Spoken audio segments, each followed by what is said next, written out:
बोझा ढोने में, पूरे परिवार को साधने में, पूरे परिवार के काम में हम लग गए।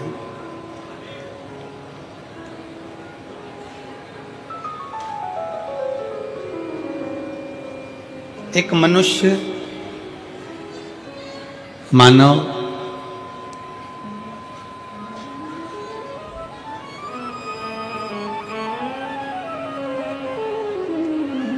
गधा, कुत्ता और उल्लू, इन चारों की जो उम्र थी वो बिल्कुल बराबर की थी, 40-40 साल। मनुष्य भी 40 वर्ष का, गधा भी 40 वर्ष का, कुत्ता भी 40 वर्ष का और उल्लू भी 40 वर्ष का। सब 40 साल के थे, सबकी उम्र 40 वर्ष की थी और सब 40-40 वर्ष में रह रहे थे।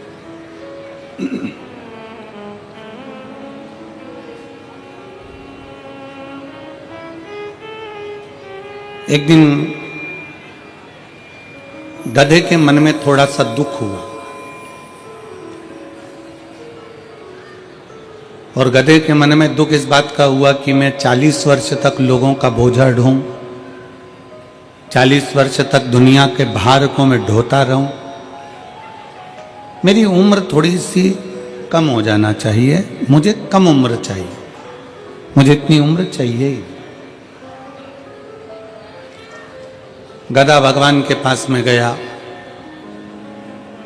और गधा भगवान से विनय करा कि भगवान भोले बाबा, हे मेरे शंकर, हे त्रिकालदर्शी, कैलाशी, अविनाशी, कुछ कृपा करो और मेरी उम्र आधी कर दो।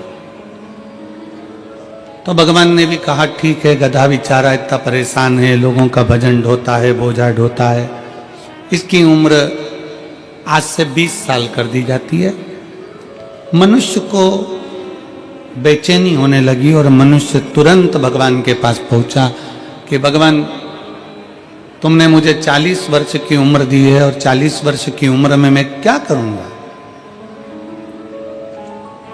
40 साल में तो एक ना एक दिन बस निकल जाएंगे ऐसे ही दिन और मैं मर जाऊंगा। मैंने इतना सारा कमाया, इतना सारा मैंने बनाया, इसका भोग कब करूंगा? भगवान ने पूछा तो तुझे क्या चाहिए? मनुष्य ने कहा कि जो गधे के 20 साल तुम्हारे पास में बचे हैं उसके आधे हो गए और 20 वर्ष जो गधे के बचे हैं वो मुझे दे दो। भगवान ने कहा गधे की उम्र लेकर तू क्या करेगा? नहीं, मुझे तो चलेगी, तुम तो दे दो। 40 साल का मनुष्य था, 20 साल भगवान ने गधे के दे दिए। कितने साल का मनुष्य हो गया? 60 साल। थोड़ी देर बाद कुत्ता आया और कुत्ते ने भगवान भोलेनाथ जी से कहा, बाबा मेरी 40 साल की उम्र, दरवाजे पर भोंकता रहूं, झूठन चाटता रहूं, चिल्लाता रहूं, दुम हिलाता रहूं, दरवाजे के बाहर पड़ा रहूं, मेरी उम्र कम कर दो। भगवान ने कहा कितनी कम कर दूं? बस आधी कर दो। भगवान ने उसकी उम्र 20 साल कर दी। कुत्ता 20 साल का हो गया। मनुष्य फिर आ गया, बाबा 60 में मेरा क्या होगा? भगवान ने कहा तो फिर क्या करूं? जो कुत्ते की बची है वो भी मुझे दे दो। ठीक है, ले जा। 20 साल कुत्ते की भी मनुष्य को दे दी। मनुष्य कितने का हो गया? जम के बोलो, जम के जरा, 80 का। थोड़ी देर बाद उल्लू आ गया। उल्लू ने भगवान से कहा, बाबा मैं 40 साल का और मेरी जिंदगी पेड़ों पर टंगे टंगे रात भर जगते जगते निकल जाए, ऐसी उम्र का मैं क्या करूंगा? मुझे सोने को ही नहीं मिले, रात रात भर जगता रहूं, चौकीदारी करता रहूं, ऐसी उम्र का मैं क्या करूंगा? मेरी उम्र आधी कर दो। भगवान ने कहा ठीक है उल्लू, आज से तू 20 साल का। थोड़ी देर बाद मनुष्य फिर आ गया और उसने भगवान से कहा, हर हर महादेव। भगवान 80 में मेरा क्या होगा? भगवान ने कहा उल्लू की बची है तो क्या चलेगी, ले जा। कितने का हो गया? 100 का। मनुष्य की असली उम्र कितनी है? 40।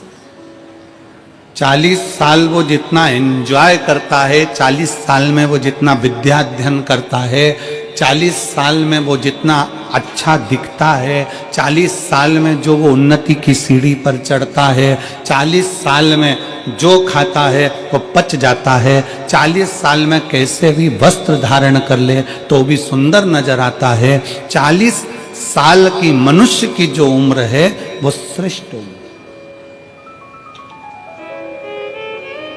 और 40 के बाद किसकी लगी है? जम के बोलो, गधे के। जैसे ही 40 से 60 की उम्र में आता है और गधे की उम्र जो चालू होती है तो बच्चे का विवाह करना है, बेटी की शादी करना है, मायरा बनने जाना है, कंधे पर बोझ बोझ बोझ बोझ बनता चले जाता है। मकान बनाना, दुकान बनाना, फैक्ट्री खोलना, बच्चों को लायक बनाना, ये बोझ उसके कंधे पर चालू हो जाता है, क्योंकि उम्र किसकी है? गधे। तो गधे जैसा उसको बोझा ढोना पड़ा। अब 60 तक तो उसने बोझा ढोया, 60 के बाद में फिर उम्र किसकी लग गई? कुत्ता की। 80 की उम्र में आया, 60 से 80 की उम्र में जैसे ही आता है और कुत्ते की जब उम्र लगती है तो अपना कमरा छोड़कर उसको हॉल में पलंग डालकर रहना पड़ता है। घर के लोग भी कह देते हैं ये कमरा मैं बच्चों को दूंगा, मम्मी तुम्हारे पोता पोती का कमरा है, ये वाला कमरा इनका है, वो कमरा उनका है, तुम हॉल में रह जाना। 80 की उम्र आती है तो बाहर दरवाजे के पास में खटिया डल जाती है, पलंग डल जाता है, कुर्सी डल जाती है। 80 की उम्र। और वहीं बैठे बैठे पूरी चौकीदारी होती है, जैसे कुत्ता दरवाजे पर रहता है वैसे 80 की उम्र में अपने को रहना पड़ता है। 80 की। और 80 की उम्र जैसी पूरी होती है फिर किसकी उम्र लग जाती है? उल्लू की। अब कई माताएं कहती हैं गुरुजी हमको नींद नहीं आती। हमने पूछा कितने साल के हो गए तो कहा 85 के। कोई भाई करे कि गुरुजी हमको नींद नहीं आती, हमने पूछा कितने के हो गए? 83 के। अब उनको कौन समझाए कि 80 से 100 के बीच की जो उम्र है वो उल्लू की उम्र है। तुम कितनी भी नींद की गोली खा लो, रात को 2 बजे से लेकर 5 बजे के बीच में तुम्हारी नींद खुलेगी जरूर, क्योंकि तुम्हें उल्लू की उम्र लगी है। उल्लू की उम्र लगी है तो वो खुलना ही है।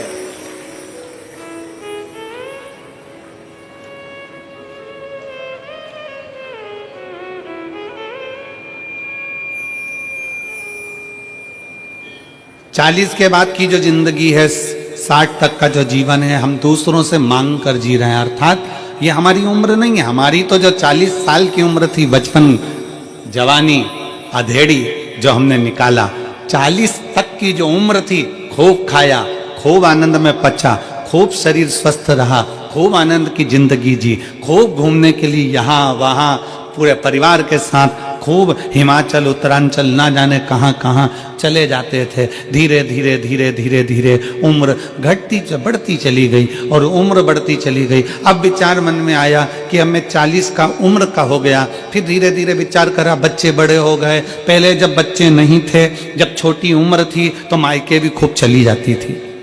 मेरी दीदियाँ आए दिन मायके जाती थी। अब बच्चे घर में जन्म ले लिए, बच्चे बड़े होने लगे तो बेटियों ने मायके जाना छोड़ दिया, क्योंकि इनकी पढ़ाई में लग गई, बोझा सिर पर आ गया। उनका एजुकेशन कराना जरूरी है।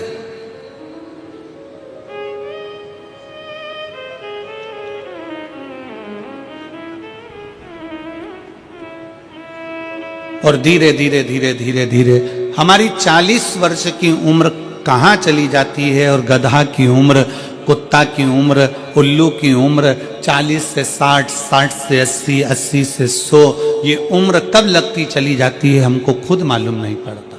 मालूम कब पड़ता है? जब वजन आता है, मस्तक पर बोझ आता है, जब एकदम घर की छोटी छोटी बहुएं, छोटी छोटी बेटियां जिनके अभी बच्चे भी नहीं हुए ना, जब तक तो वो जिंदगी अच्छी जी रही हैं। जैसे ही बच्चे जन्म ले लेते हैं और बोझा उसके ऊपर जब पड़ने लगता है, 40 तक की उम्र के अंदर जब उसके ऊपर भार बढ़ने लगता है, तो फिर उसको चिड़चिड़ होने लगती है, बहुत अंदर से खचोटने लगता है।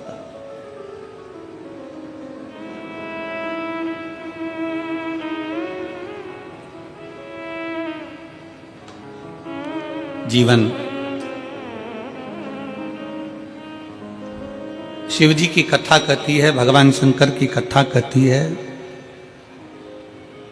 आप चाहे 40 के हो जाओ, आप चाहे 60 के हो जाओ, आप चाहे 80 के हो जाओ, आप चाहे 100 के हो जाओ,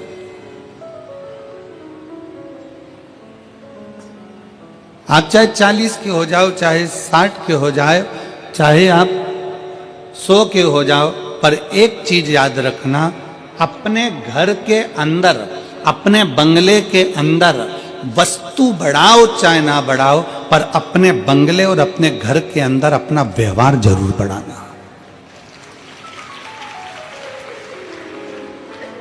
सोफा कम है ना, चलेगा। बर्तन कम है ना, चलेंगे। अलमारी में साड़ी कम है ना, चलेगी। जेवर कम है ना, चलेगा। चप्पल जूते कम है ना, चलेंगे। पलंग कम है, चलेगा। गादी तकिया कम है, चलेगा। बहुत सारा दिखावे का सामान नहीं है, चलेगा। घर में वस्तु कम होगी ना, चल जाएगा, पर घर में एक दूसरे के प्रति व्यवहार कम मत होने देना। अगर व्यवहार कम हो गया तो वो वस्तु किसी काम की। हमारा अपना व्यवहार क्या?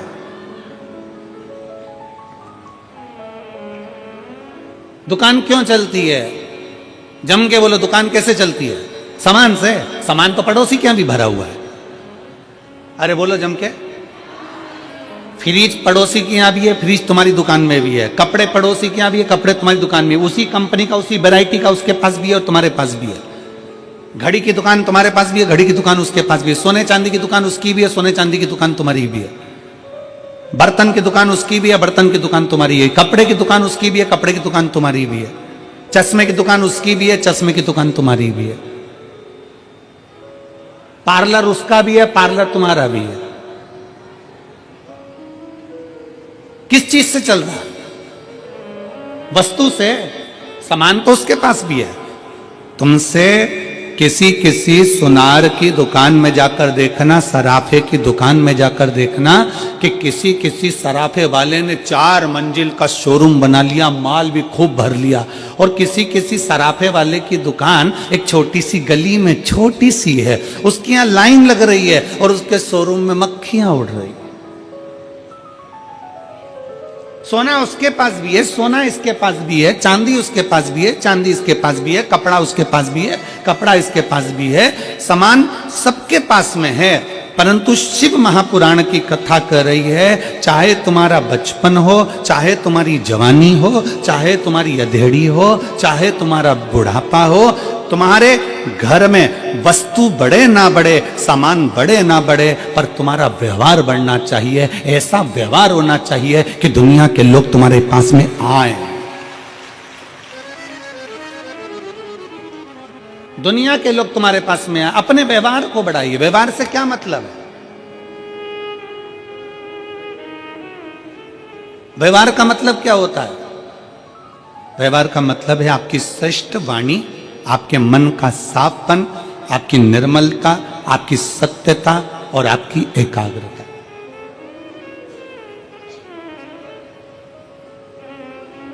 वस्तु बनाने से घर में सुख नहीं है कि हम वर्णन करें।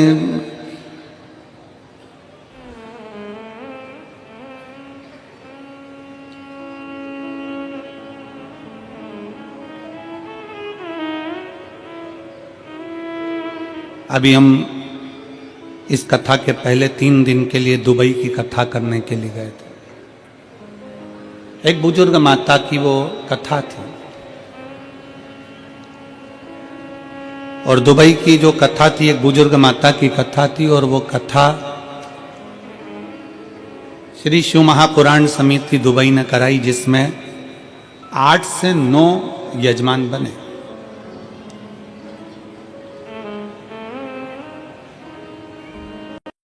अब वो बुजुर्ग माता का इतना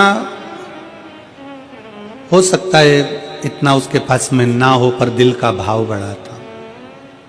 उसने पूरे मोहल्ले की माताओं को एकत्रित करा, कई समितियों को एकत्रित करा, फिर एक अग्रवाल परिवार को रखा, फिर एक अन्य अन्य परिवार, चंद्राकार आदि कैसे बहुत सारे परिवार उन्होंने वहां रखे, बहुत सारे परिवार। और सबसे कहा मेरे पास में इतना नहीं, ये थोड़ा सा है जो आप ले लो और मेरे को शिव पुराण की कथा करो। हम श्री संदीप गोयल जी को और श्री आशीष बंसल जी को और इस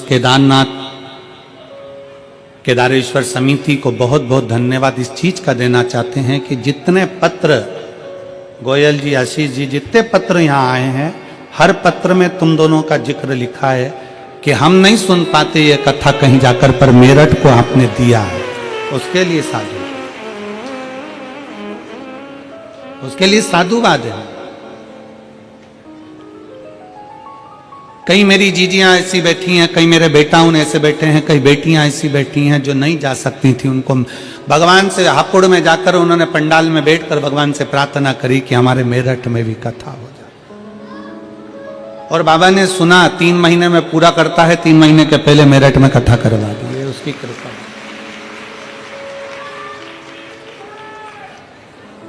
ये उसकी उदारता, ये उसकी कृपा, ये उसकी करुणा है। और गोयल जी, बंसल जी आपको इस चीज के लिए साधुवाद देते हैं कि धन तो दुनिया के पास में ढेरों की मात्रा में होता है, पर उसका धन सतमार्ग में नहीं लग पाता। आज आपको इस चीज की बधाई है कि आपने अपने धन का सदुपयोग करा और इतने जनमानस के चेहरे पर प्रसन्नता लाता है। केदारेश्वर समिति, इसके अध्यक्ष, इसके उपाध्यक्ष, इसके सचिव, महामंत्री, इसके जितने भी पदाधिकारी गण हैं, उनको बहुत साधुवाद।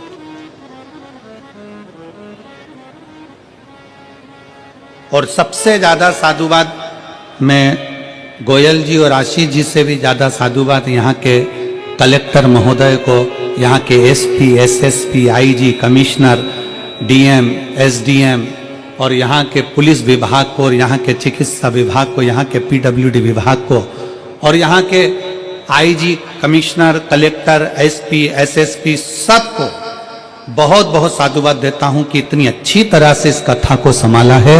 लाखों की भीड़ में इस कथा को जो आप लोगों ने संभाल कर रखा, उसकी साधुता, आपको बहुत बहुत साधुता। लाखों की भीड़,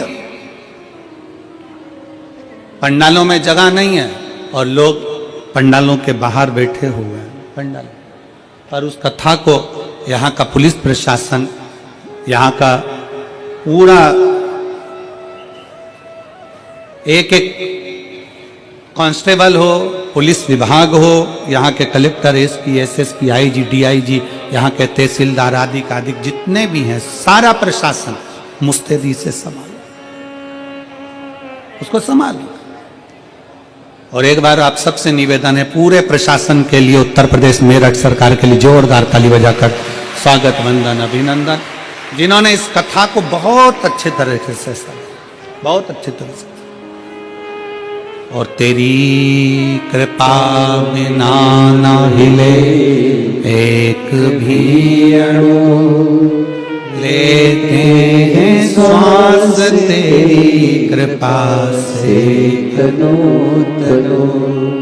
बखान क्या करूं मैं राखों के ढेर का, चपटी भभूत में खजाना कुबेर का। हे गंगाधार मुक्ति द्वार ओमकार तू, भोले ओमकार तू। आयो शरण तिहारी शंभु तार तार तू। बखान क्या करूं मैं राखों के ढेर का, चपटी भभूत में खजाना कुबेर का। हे गंगाधार मुक्ति द्वार ओंकार तू, भोले ओंकार तू, आयो शरण तिहारी शंभु तार तार तू। आप कितनी अवस्था के हैं, आपका क्या चल रहा है? 40 के हैं, 30 के हैं, 25 के हैं, 20 के हैं, 50 के हैं, 60 के हैं, 70 के हैं, 80 के हैं, जो भी आपकी अवस्था चल रही है, जो आपकी अवस्था चल रही है, आपकी अवस्था में व्यवहार की बहुत जरूरत है। आज के समय में एक बात बहुत अच्छे से धारण कर कर रखना कि घर में सब कुछ है। बोलो री जी जी हाँ सही बात है। तुम्हारे घर में भोजन की कमी तो नहीं है ना? जम के बोलो जरा। नहीं। तुम्हारे घर में कहीं रहने की कमी तो नहीं है ना? नहीं। तुम्हारे घर में पानी पीने की भी कमी तो नहीं है ना? सारा सुख है तुम्हारे घर में, ओढ़ने का, बिछाने का, रहने का, एसी, कूलर, पंखा, सारा सुख अपने घर में है। अच्छे मकान में रह रहे हैं, बाबा की कृपा से अच्छा भोजन कर रहे हैं, सारा सुख है। परिवार भी अच्छा है, पति भी अच्छा है, पत्नी भी अच्छी है, बहू भी अच्छी है, बेटा भी अच्छा है, पोता पोती भी अच्छे हैं, नाती पंती भी अच्छे हैं, सास ससुर भी अच्छे हैं, और मायके में माता पिता सब अच्छे हैं, मेरे भाई मेरे बंधु सब अच्छे हैं, सब अच्छे हैं। बस घर में कोई कमी नहीं है, घर में किसी वस्तु की कमी नहीं है, घर में कोई सामान की कमी नहीं है, पर घरों में एक चीज की कमी हो गई, आपस के व्यवहार की कमी हो गई। हमारा आपस का व्यवहार ठीक नहीं हो पाया।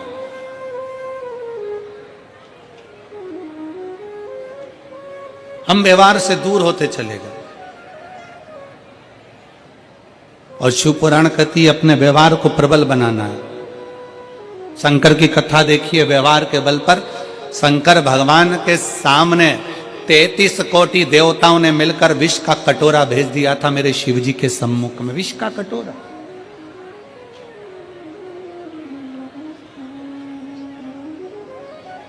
मेरे बाबा के सामने एक विष का कटोरा आ गया, शंकर जी के सम्मुख में विष का कटोरा।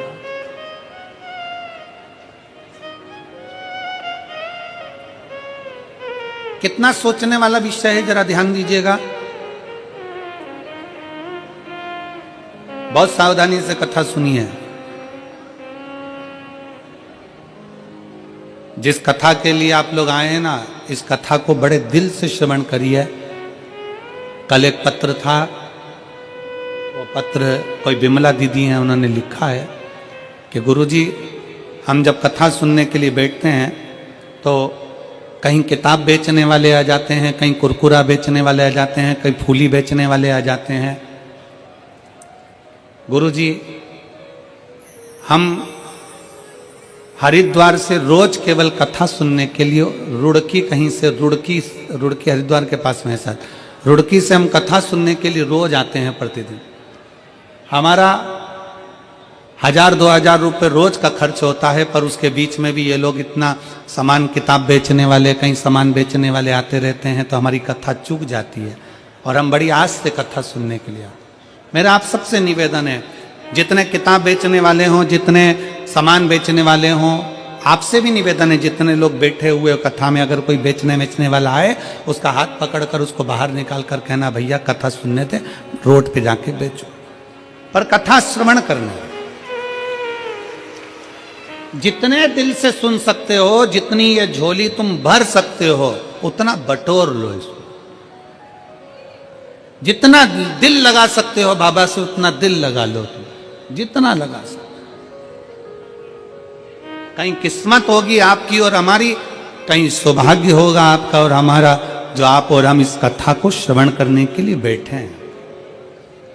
और ना जाने कितने तो टीवी के सामने बैठे बैठे भगवान से प्रार्थना कर रहे हैं, हमको भी पंडाल में बुला लेता, हम भी कथा श्रवण कर लेते, हमें भी यहाँ आमंत्रित कर लेता, हम भी पहुंच जाते। कितने तरस रहे।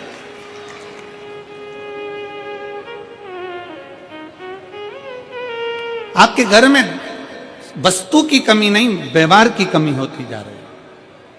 और अपना व्यवहार हमें श्रेष्ठ बनाना। शंकर जी की कथा कहती है, शिव जी के सामने 33 कोटि देवताओं ने मिलकर विष का कटोरा लाकर रख दिया, विष का कटोरा भगवान शंकर के हाथ में दे दिया, ये विष है, ये विष।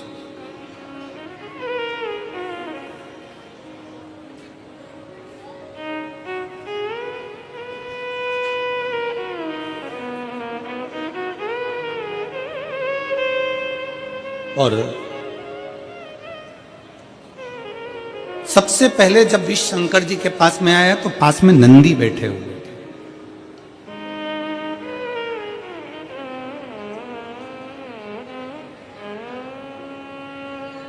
शंकर जी के सम्मुख में नंदी बैठे थे। जैसे ही देवता विष का कटोरा लेकर आए तो नंदी उठकर खड़े हो गए। नंदी उठे, खड़े हुए,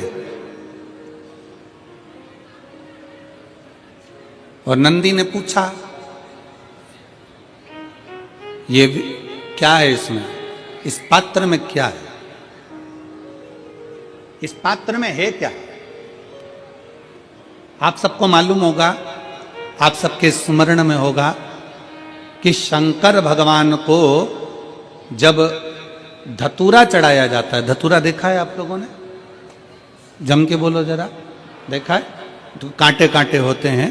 शंकर भगवान को जब भी धतूरा चढ़ाया जाता है, शिव जी को जब भी धतूरा दिया जाता है, तो धतूरा चढ़ाते समय नंदीकेश्वर शिव का नाम लिया जाता है। बेलपत्री आप चढ़ा रहे हैं, आप जो भी जप करें, स्मरण करें, वो आपके ऊपर है। आप चावल चढ़ा रहे हैं, वो आपके ऊपर निर्भर है। फूल चढ़ा रहे हैं, वो आपके ऊपर निर्भर है। पर जब हम भगवान शंकर का अभिषेक कर रहे हैं, पूजन कर रहे हैं, शिव मंदिर में जा रहे हैं, आपको कहीं से एक धतूरा मिल गया, कोई कामना है आपकी, धतूरा भी कई बार कामनाओं से चढ़ाया जाता है। तो धतूरा जब हम चढ़ा रहे हैं, शंकर को समर्पित कर रहे हैं, तो नंदीकेश्वर भगवान का नाम लेकर, नंदीकेश्वर शिव का नाम लेकर चढ़ाए, मतलब नंदी की आज्ञा लेकर कि हम ये धतूरा शंकर भगवान को दे रहे हैं। और हमारा विश्वास कहता है कि नंदी, हमारी जो दुख है, हमारी जो समस्या है, हमारी जो तकलीफ है, जब मैं धतूरा बाबा को चढ़ाऊंगी, नंदी तेरे से आज्ञा लेकर चढ़ा रही हूं, जिससे ये धतूरा मैं जब शंकर को चढ़ाऊंगी तो नंदी मेरे दुख को मिटाने के लिए तो भोले बाबा को अपनी पीठ पर बिठाकर मेरे दरवाजे तक लेकर आएगा, इसलिए तेरी साक्षी में चढ़ा रही हूं। ये धतूरा मैं तेरी साक्षी में चढ़ा रही हूं, ये धतूरा मैं तेरी साक्षी में दे रही हूं।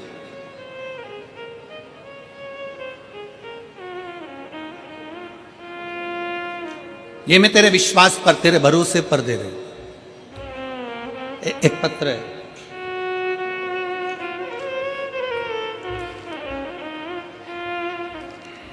मैं रीतु त्रिवेदी,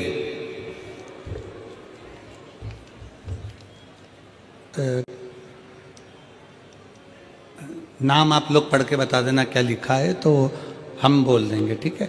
मैं रीतु त्रिवेदी, पत्र में मो चौक अमरोहा, क्या लिखा है? अमरोहा, अमरोहा यही है क्या आसपास में? अच्छा, अमरोहा निवासी, फ़ोन नंबर मेरा ये है, कहीं बैठी हो तो हाथ हिला सकती हैं। बाबा की महिमा का मैं क्या गुणगान करूं। पति अमरदीप शर्मा को लीवर सिरोसिस हो गया था, जिसकी वजह से पेट में पानी भर गया था, तिल्ली बढ़ गई थी, हार्निया हो गया था, पीलिया हो गया था। हमने अमरोहा के 4-5 बड़े बड़े डॉक्टरों को दिखाया, उन्होंने कहा ठीक होने का कोई चांस नहीं दिखता। कोई लीवर बिल्कुल खराब हो गया है, इनकी सेवा करो, क्योंकि हाथ पैर में बहुत ज़्यादा सूजन आ गई है। इनका इलाज लीवर ट्रांसप्लांट ही करना पड़ेगा, जो दिल्ली में है। मैंने सोचा हमारे पास तो पैसे ही नहीं हैं। अमरोहा मुरादाबाद 3 महीने में जो पैसे थे वो लग गए। सब रिश्तेदारों के फ़ोन उठाना बंद कर दिया।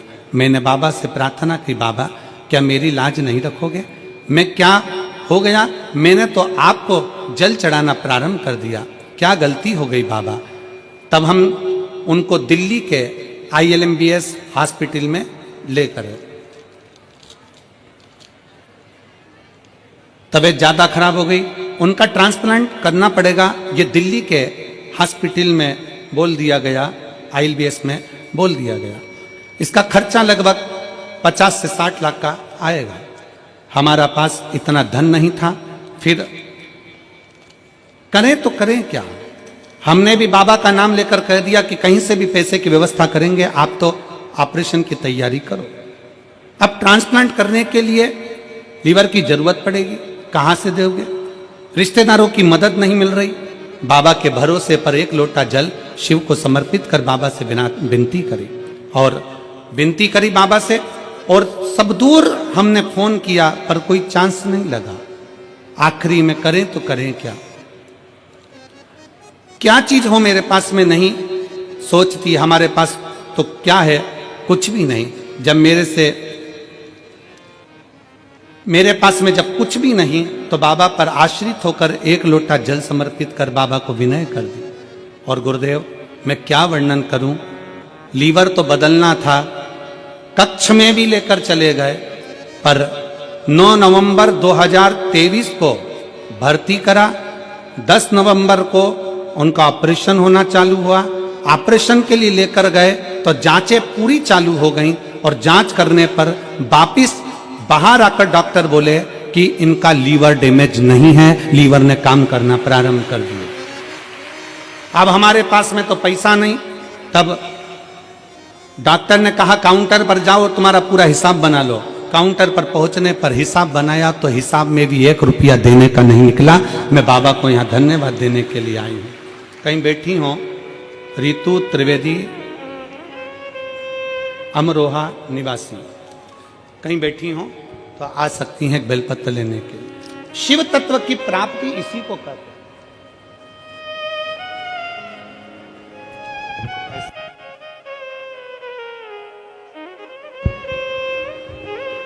शिव तत्व की प्राप्ति इसी को कहते हैं। भगवान शंकर की उदारता इसी को कहते हैं। शिव जी के पास में,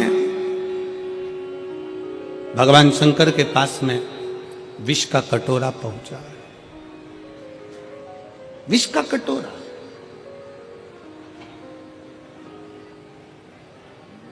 और जब भोलेनाथ जी के पास में विष का कटोरा आया, शंकर भगवान के पास में जब विष का कटोरा पहुंचा तो सबसे पहले नंदी ने पूछा। सबसे पहले नंदी पूछ रहा है। नंदी ने विचार किया, क्या है इसमें। कहा, देवताओं ने कहा इसमें विष भरा हुआ है, विष भरा,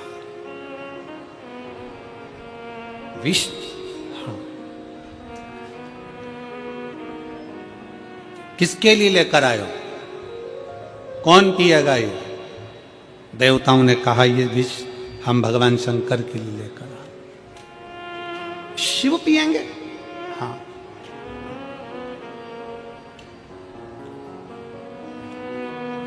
नंदी की आंख में से आंसू बहने लगे। जैसे ही आंख में से आंसू बहे, वहीं पर भृंगी खड़ा था, और भृंगी ने पूछा कि ये आज नंदी तुम रो रहे हो, तुम्हारी आंख में आंसू भरे हुए। नंदी किस लिए। नंदी कहते हैं आज भोले बाबा के लिए। दुनिया के लोग, कोई बेलपत्र लाता है, कोई जल लाता है, कोई दूध लाता है, कोई सामग्री लाता है, पर आज मेरे भोले बाबा के लिए विष आया।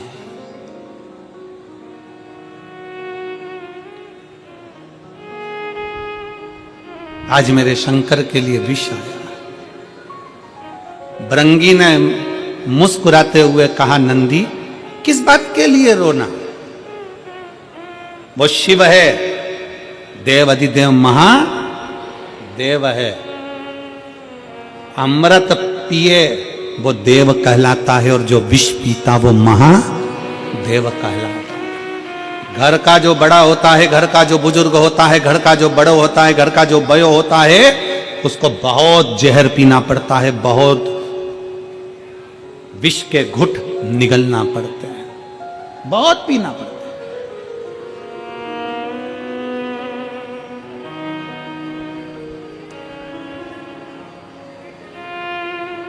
दुख झेलना पड़ता है। घर का बड़ा जो होता है ना, घर का जो बुजुर्ग होता है।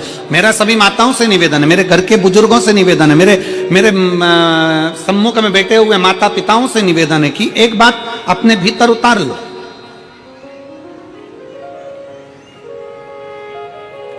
60 के बाद तुम्हारे सिग्नेचर तुम्हारे ऑफिस में नहीं चलते। चलते हैं? अरे जम के तो बोलो। नहीं, 60 के बाद तुम्हारे सिग्नेचर तुम्हारे ऑफिस में नहीं चलते तो तुम अपने घर में क्यों चलाते हो? 60 के बाद अपने भीतर एक बात अंदर उतार के रखो कि 60 के बाद मुझे ऐसे रहना है जैसे अपने घर में एक बच्चा रहता है, सबसे व्यवहार बनाकर, सबसे प्रेम रखकर, किसी को टोकना नहीं है, किसी को अपशब्द कहना नहीं है, किसी को ताने देना नहीं है। अपनी चिड़चिड़ प्रवृत्ति, अपने भीतर का क्रोध, अपने भीतर का चिड़चिड़पन मुझे आज कथा के पंडाल में छोड़ देना है और घर जाऊंगी तो ऐसी जाऊंगी जैसे निर्मल हृदय से जाते हैं। अपने क्रोध को घर पर छोड़ दो, अपने क्रोध को पंडाल में छोड़ दो, अपने भीतर की जो चिड़चिड़ प्रवृत्ति है, जो अहंकार है, जो क्रोध है, जो हमारे भीतर का क्रोध समाया हुआ है, वो फेंक दे। और हम क्या करते हैं? हम ये विचार में रहते हैं, बहू को कुछ नहीं आता, बेटों को कुछ नहीं आता, बेटी को कुछ नहीं आता, दामाद को कुछ नहीं आता, छोटे भाई को कुछ नहीं आता, छोटी दुल्हन को कुछ नहीं आता, इसको कुछ नहीं आता, उसको कुछ नहीं आता, बस केवल अपने को। ना, 60 की अवस्था के बाद में ये विचार करना है कि हमको थोड़ा सा संभाल कर अपनी जिंदगी को जीना है। खूब अच्छे से रहो, एक से बढ़कर एक साड़ी पहनो, एक से बढ़कर एक सूट पहनो। 60 के बाद में तुम खूब अच्छे कपड़े पहनो, हम मना नहीं करेंगे, खूब अच्छे अच्छे जेवर पहनो, आभूषण पहनो, रतन माणिक मोती पहनो, अच्छा अच्छा खाओ पियो, एंजॉय करो। पर इतना याद रखो कि 60 की अवस्था के बाद में अपनी वाणी पर थोड़ा सा संयम रखो, अपने व्यवहार को प्रबल बनाओ, अपनी वाणी को प्रबल बनाओ, मिठासता से परिपूर्ण बनाओ, मिठासता से। आज के जमाने में सबसे बड़ी बीमारी एक ही है, वो है शुगर की बीमारी। कौन सी बीमारी? जम के बोलो जरा। शुगर की बीमारी। पहले के समय में मेरी बुजुर्ग माताएं बैठी हैं, यहां पर जितनी बुजुर्ग माताएं हैं उनसे पूछना कि पहले के समय में शुगर होती थी क्या? जम के बोलो जरा। नहीं, पहले के समय में चाय इतनी मीठी पीते थे कि होठ चिपक जाते थे, और चाय पी के सो जाते तो चींटी चिपक जाती थी। बोलो सही है कि गलत है? और इतनी सी चाय पीते थे क्या? हाफ कप पीते थे क्या? नहीं।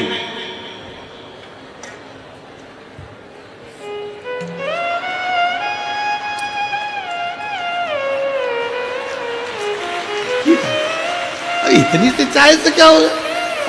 तुम सोचो, जरा विचार करो कि इतनी सी चाय पीते थे। नहीं, दूध पिए इतना गिलास भर के, लोटा भरकर, मक्खन खाए ढेर सारा, खूब मीठा मीठा लड्डू पेड़ा, भोजन करे तो मीठा होना जरूरी है, उठे तो मीठा होना जरूरी है। चाय ढेर सारी लोटा भर के पीना, सुबह दोपहर शाम 3-4, और कहीं पे भी चले जा फिर चाय आन दो, फिर मीठा आन दो। तो ये तो अपने चलता रहता। तो शुगर की बीमारी थी क्या?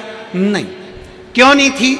क्योंकि पहले शुगर की बीमारी इसलिए नहीं थी कि लोग मीठा खाते थे तो मीठा बोलते थे। आज के जमाने में लोग मीठा खा तो रहे हैं पर बोल नहीं पा रहे, तो वो शुगर जो है ना वो ब्लड में चली जा रही है, इसके कारण ब्लड में शुगर की बीमारी हो रही है। इसका लेवल बराबर करना है तो मीठा खाओ और मीठा बोलो। मीठा बोलोगे तो शुगर का लेवल बराबर चलता रहेगा, ना हाई ना कम न लो ना।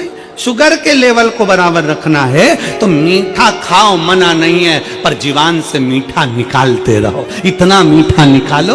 फिर वही वाली बात आ गई, प्रेम से वो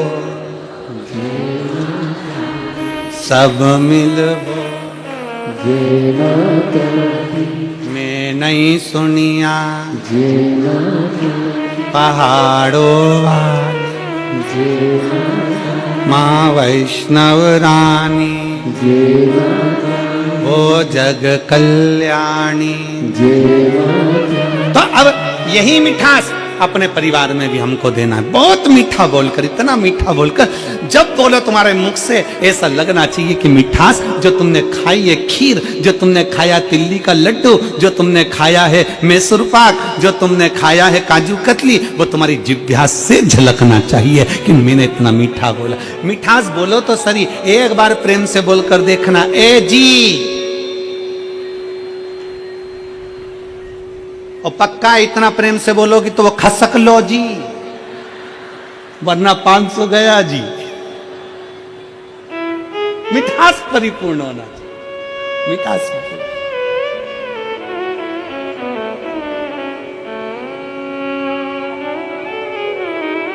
इस प्रेम की वाणी को बढ़ाना।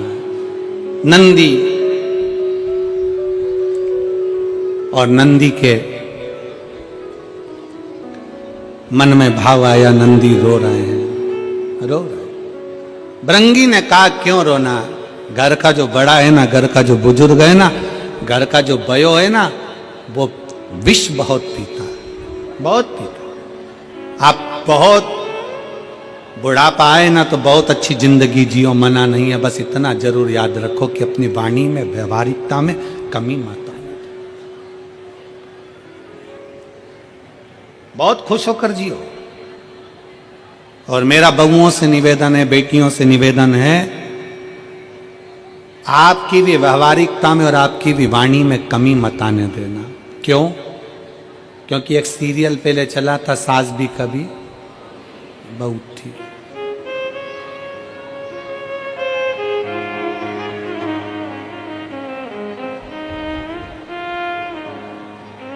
उसका एक लाइन बड़ी सुंदर थी, आप लोगों ने श्रवण करी होगी। उस सीरियल की एक लाइन हमेशा गुनगुनाने में आती थी, आप लोगों ने स्मरण करा होगा। क्या तूने पाया है, क्या तूने खोया है, क्या तेरा लाभ है, क्या हानि, क्योंकि यहीं से बैकुंठ को जाना है। शिव शंकर एक ठिकाना है, कर ले भोले का भजन, क्योंकि यहीं से बैकुंठ को जाना है। शिव शंकर एक ठिकाना है, अंतिम बिंदु है, आकर शंकर की शरणागत। बच्चा हो ना, उसको भी मीठा बोलना सिखाओ। बड़ा हो तो वो भी मीठा बोलना सीखे, बुजुर्ग हो वो भी मीठा बोलना सीखे।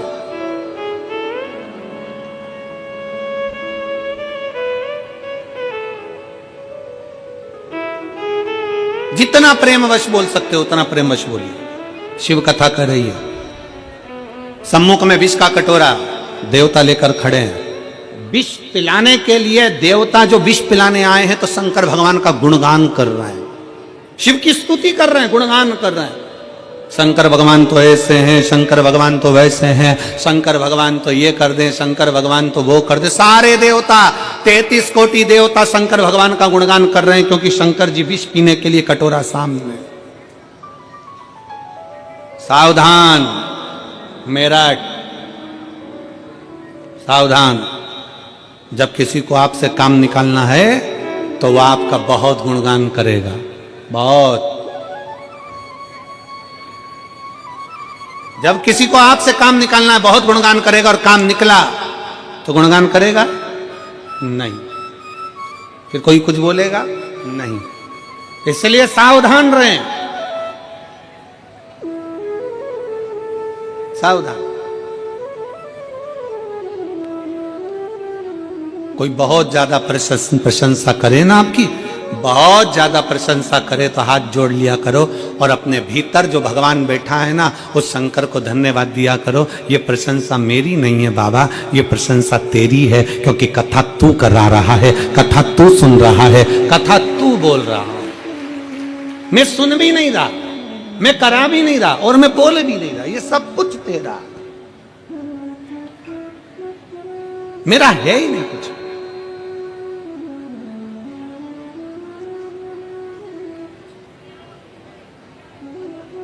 शिव जी की प्रशंसा हो रही थी, बहुत प्रशंसा, बहुत प्रशंसा। भगवान शंकर नेत्र बंद करके बैठे हुए थे, मां पार्वती मैया का आगमन हुआ। माता पार्वती जी का आगमन हुआ और देखा कि देवता बड़ा मीठा बोल रहे हैं, बड़ा मीठा। और बोलो मीठा, मीठा बोलने के लिए तो हमारा शास्त्र भी कहता है कि जितना बन सकता है उतना मीठा बोलिए, जितना प्रेम से बोल सकते हो उतना प्रेम से बोलिए। हमारा शास्त्र भी वर्णन करता है। और मनुष्य का शरीर मिलाई काय के लिए है कि अच्छा खाओ और अच्छा, जम के बोलो जरा, अच्छा खाओ और अच्छा बोलो। वो एक बचपन में हम हमारे बच्चे लोगों को पढ़ाते थे, तो बचपन में एक पोयम चलती थी, मिट्टू मिट्टू तोता डाली ऊपर सोता, हरी मिर्ची खाता। इधर चलती है कि नहीं चलती है? अरे बोलो तो जम के, चलती है? छोटे छोटे बच्चों को याद होगी। मिट्टू मिट्टू तोता डाली ऊपर सोता, हरी मिर्ची खाता, राम राम बोलता। कितना ज्ञान की पोयम है कि मिट्टू तोता कड़वी मिर्ची खाकर, तोता इतनी तीखी मिर्ची खाकर भी भगवान का नाम ले लेता है, तोता इतनी कड़वी मिर्ची खाकर, इतनी तीखी मिर्ची खाकर भी मीठा बोल लेता है, और इंसान इतना मीठा खाने के बाद भी 24 घंटे मुंह से इतनी गाली बोल लेता है।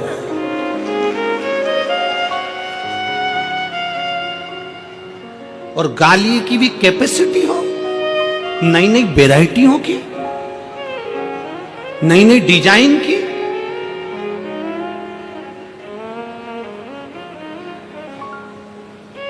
कितना सुंदर है। एक पक्षी भी हमको सीख दे रहा है कि पक्षी अगर कड़वी चीज खा रहा है, पक्षी अगर तीखी चीज खा रहा है तो भी मीठा बोल रहा है। तो ये तो हम मनुष्य हैं, हम मानव में यो विद्वत्ता होना चाहिए, हम मनुष्य में वो विद्वत्ता होना चाहिए, हम मानव में वो प्रेम और वो विद्वत्ता प्रबल होना चाहिए कि हम कितना मीठा बोले, हमारी मिठास क्या हो, हमारे शब्दों की वाणी का प्रभाव क्या हो। हम मीठी वाणी कैसे बोल सकते हैं, हमारे भीतर के शब्द कैसे होना चाहिए। अपनी शब्दों की मिठासता का स्मरण रखें। शंकर भगवान के सम्मुख में एक कटोरा विष का आ गया, विष का कटोरा। शिव जी के सम्मुख में एक विष का कटोरा आया, और शंकर भगवान की साक्षी में जब विष का कटोरा आया, सम्मुख में जब विष का कटोरा पहुंचा, शंकर भगवान प्रसन्न थे, पर मां जगत जननी जगदम्बा दुर्गा भवानी की आंखों में जल था। मां जगत जननी के नेत्रों में जल भरा हुआ था, मां जगदम्बा के नेत्रों में जल भरा हुआ था, मां की आंखों में जल। और माता की आंख में जब जल भरा हुआ था, नेत्रों में जब जल भरा हुआ था, फिर पूछा नंदी ने, मां, नंदी पूछ रहा है, ए मां,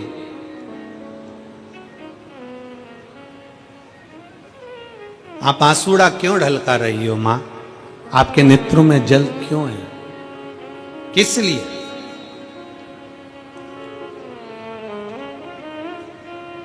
आप क्यों रो रही हो मां? पार्वती जी कहती हैं कि शंकर भोले हैं, मैं अपने पति को जानती हूं, उनका एक नाम भव है, भव। शिव जी का एक नाम भव है, और भव का मतलब है कि दुनिया में किसी को दुखी नहीं देख सकते वो। अगर आप तकलीफ में हो और शंकर को पुकार रहे हो, शंकर को एक लोटा जल चढ़ा रहे हो, तो शंकर भगवान को आना ही पड़ेगा, कोई उनको रोक नहीं सकता, शिव आते ही हैं। एक पत्र है,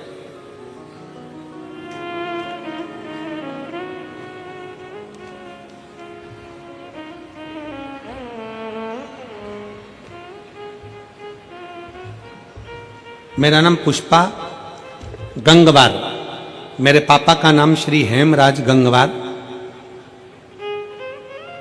तथा मेरी मां का नाम श्रीमती नथो देवी है। कहीं बैठी हो तो हाथ हिला सकती हैं, अगर कहीं बैठे हो आप ही हैं, ऐसा हाथ हिला दो एक बार। आ जाइए, एक बेलपत्र ले जाओ, आ जाओ, वापिस हाथ हिलाओ एक बार। पुष्पा गंगवार, हाँ हाथ हिलाओ एक बार, ठीक है, दिख गए दिख गए दिख गए। आ जाइए, एक बेलपत्र ले जाओ। मैं पुष्पा गंगवार, मेरे पापा का नाम श्री हेमराज गंगवार, मेरी माँ का नाम श्रीमती नत्थो देवी गुरुदेव। मेरे पापा जी को ब्लड कैंसर था, जिसकी वजह से मेरा पूरा परिवार परेशान था। पत्र को आप लोग एलईडी पर पढ़ सकते हैं। मेरा पूरा परिवार परेशान था। उसी समय गुरुदेव, मैं और मेरी पति आस्था चैनल पर शिव महापुराण की कथा आपकी सुनते थे, तो मुझे लगा कि मैं अपनी मम्मी से शिव पुराण सुनने के लिए कहूंगी। लेकिन उसी समय कुछ दिनों बाद मैं अपनी मां को लेकर काशी को गई और वहां पर बाबा के दर्शन किए और वहां पर बाबा से विनती करी। आपकी कथा में मैंने धन्वंतरी कुएं का वर्णन सुना था, तो वो धन्वंतरी कुएं का मैं जल भी लेकर, और धन्वंतरी कुएं का वर्णन मैंने आपकी कथा में सुना, तो वहां लेकर गई, धन्वंतरी कुएं का जल भी लेकर आई और वो मैंने अपने पिताजी को दिया। प्रतिदिन भगवान शंकर का नाम लेकर श्री शिवाय नमस्तुभ्यम बोलकर भगवान शंकर का जल अपने पिता को देने लगे। गुरुदेव, 1 महीना के बाद मेरी मां सीहोर पहुंची और रुद्राक्ष लेकर आई और उसका जल पिताजी को लगातार 2 महीने पिलाया। फिर बाद में डॉक्टर के यहाँ लेकर गई, तो डॉक्टर ने उन्हें अब बिल्कुल सही बताया है। आज मेरे पिताजी गुरुदेव बाबा की कृपा से पूर्ण रूप से ठीक हो चुके हैं। आज उनकी एक भी दवा नहीं चल रही है। ये शिव की उदार, शिव महापुराण की कथा कहती है, भगवान शंकर का चरित्र कहता है, शिव तत्व कहता है कि आपका विश्वास, शंकर भगवान के मंदिर में आप जा रहे हैं, शिव को 1 लोटा जल चढ़ा रहे हैं, शंकर की स्तुति कर रहे हैं, श्री शिवाय नमस्तुभ्यम बोल रहे हैं, शंकर का पंचाक्षर मंत्र नमः शिवाय बोल रहे हैं, शंकर का षडाक्षर मंत्र ओम नमः शिवाय बोल रहे हैं, त्र्यंबक मंत्र का जाप कर रहे हैं, राम नाम, कृष्ण नाम, शिव नाम, भवानी नाम, जो तुम जप रहे हो उसमें तुम्हारा विश्वास मूल होना चाहिए।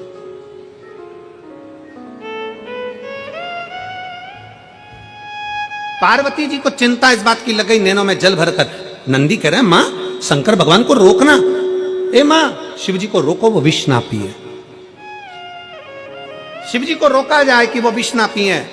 पार्वती जी कहती हैं, मैं जानती हूं मेरे प्रभु का नाम भव है, और भव साधारण नहीं, सबको सुखी देखने वाले, सबका दर्द खुद लेने वाले, सबका दुख स्वयं अपने ऊपर लेने वाले, सबकी तकलीफ, सबके रोग, सबकी बीमारी अपने ऊपर ले लेते हैं और उसको भव से तार देते हैं। ऐसे मेरे महादेव हैं। मैं जानती हूं, मैं जानती हूं, मैं पहचानती हूं, मैं इसका स्मरण जानती हूं कि वो साधारण नहीं हो सकते।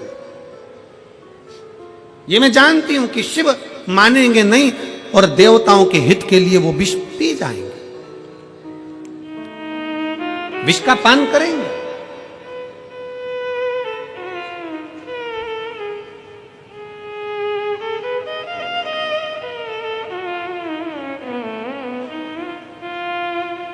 मेरी जीजियों, मेरे जीजाओं, मेरी माताओं, मेरे भाई बेटियों बेटाओं, आप लोग कथा में आए हो ना,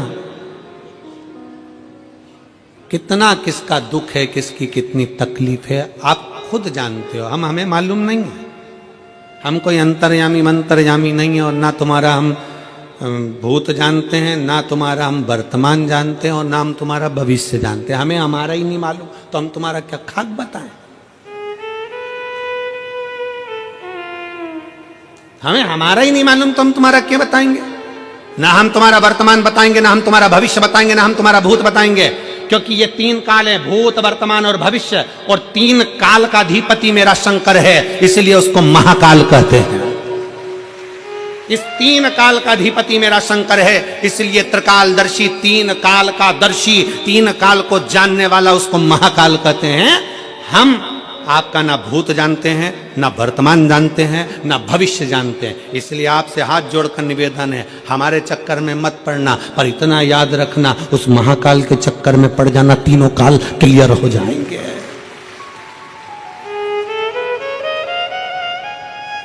तीनों काल क्लियर। भूत गया वो जाने दो, जो वर्तमान है उस वर्तमान को श्रेष्ठ बना सकता है मेरा महाकाल राजा, आपके भविष्य को सुधार सकता है मेरा महाकाल राजा, और आपके जीवन में खुशियां ला सकता है त्रिकालदर्शी, तीन काल का दर्शी, तीन काल को देखने वाला, तीनों काल को साधने वाला, तीनों कालों के संयमित रखने वाला केवल एक है, और वो कालाधिपति वो शंकर, वो उघड़दानी, वो त्रिकालदर्शी, वो कैलाशी, वो अविनाशी, वो शिव है, वो शंकर। आजा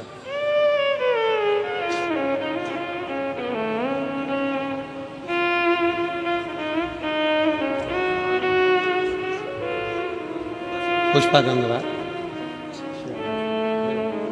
ये आपके पिताजी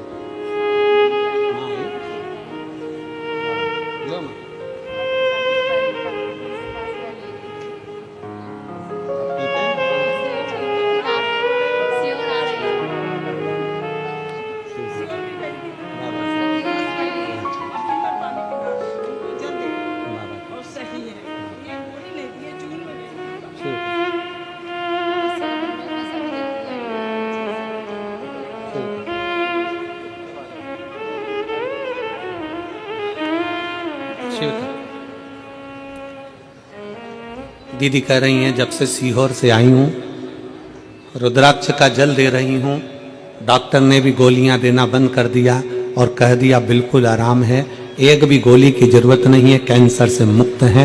ये शिव तत्व है, ये शंकर। एक विश्वास, शंकर को भव कहा गया, शंकर को भव, शंकर को भव, इसीलिए आप लोगों को बारंबार स्मरण में लाते हैं कि शिव के सिवा कहीं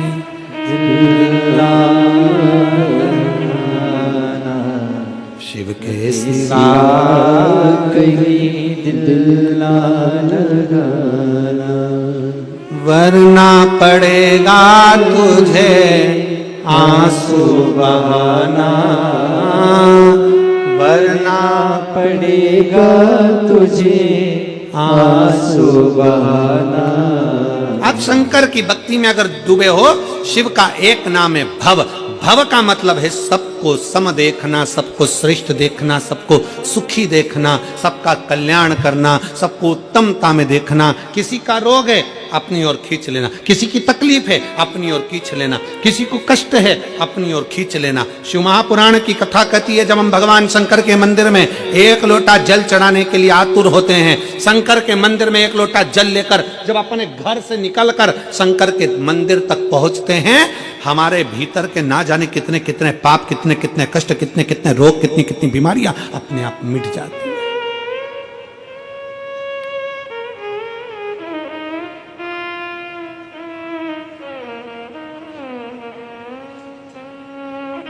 कितना सुंदर एक प्रसंग आता है,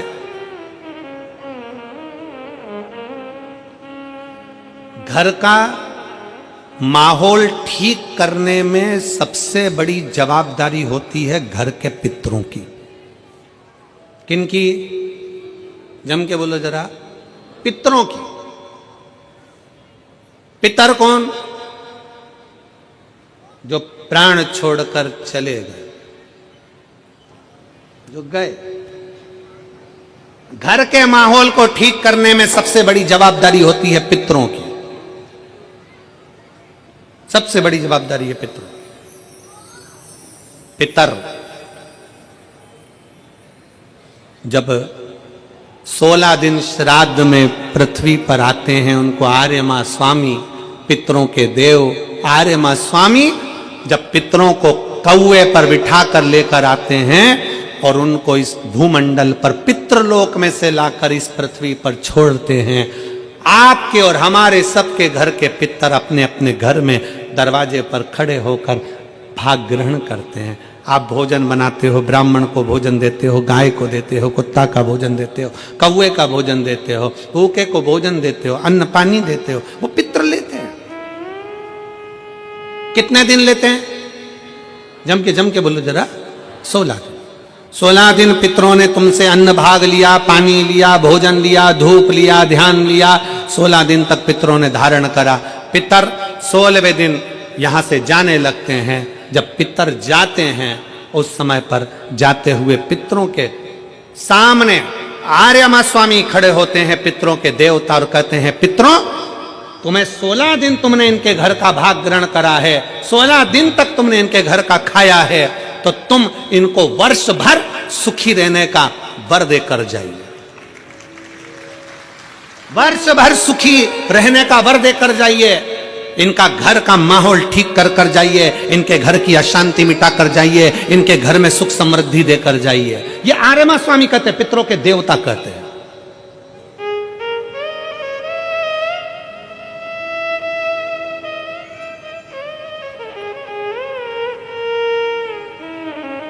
तब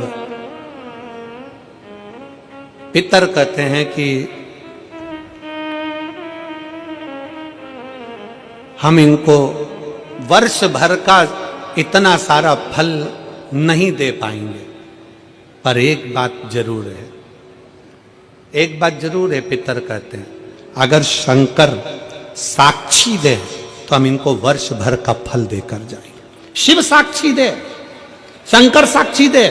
इसलिए शिव महापुराण में लिखा है, मंगलवार का व्रत कर लो, शुक्रवार का व्रत कर लो, गुरुवार का व्रत कर लो, बुधवार का व्रत कर लो, चतुर्थी का व्रत कर लो, सारे व्रत दुनिया के जितने व्रत होते हैं, तीज, चतुर्थी, छठ, जितने व्रत करना है कर लो। सारे व्रत का फल देवता कब देते हैं? अगर देवी का व्रत करोगे तो भी शंकर के बिना वो फल आपको नहीं मिल सकता, बृहस्पतिवार का व्रत करोगे तो भी शिव के बिना नहीं मिल सकता, शुक्रवार का व्रत करोगे तो भी शंकर के बिना नहीं मिल सकता। सारे व्रत का फल कब मिलता है? किसी भी देवता का व्रत करो पर फल कब मिलेगा? जब शंकर भगवान की आज्ञा होगी, क्योंकि मृत्यु लोक का देव अधिदेव महादेव है। ब्रह्मा जी ब्रह्मलोक में, भगवान विष्णु बैकुंठ लोक में, इंद्र इंद्रलोक में, गरुण गरुण लोक में, वरुण वरुण लोक में, मृत्यु लोक का देव है देव अधिदेव महादेव। अगर किसी देवता का भी व्रत करोगे, फल पहले शंकर जी से पूछा जाएगा, तब दिया जाएगा। शिव की आज्ञा बिना कोई फल भी नहीं मिलता। पितरों ने कहा, अगर शंकर हाजिरी दे, शंकर अगर कहें तो हम दे दें। आर्यमा स्वामी पितरों को लेकर शिव जी के पास पहुंच गए। पूरा पितरलोक खाली पड़ा हुआ था, पूरा पितरलोक खाली। बाबा के धाम कैलाश में पितर खड़े हुए, हाथ जोड़कर विनय कर रहे हैं। शिव जी ने पूछा आर्यमा स्वामी से, आर्यमा, आज सारे के सारे पितरों को लेकर तुम यहां आए हो,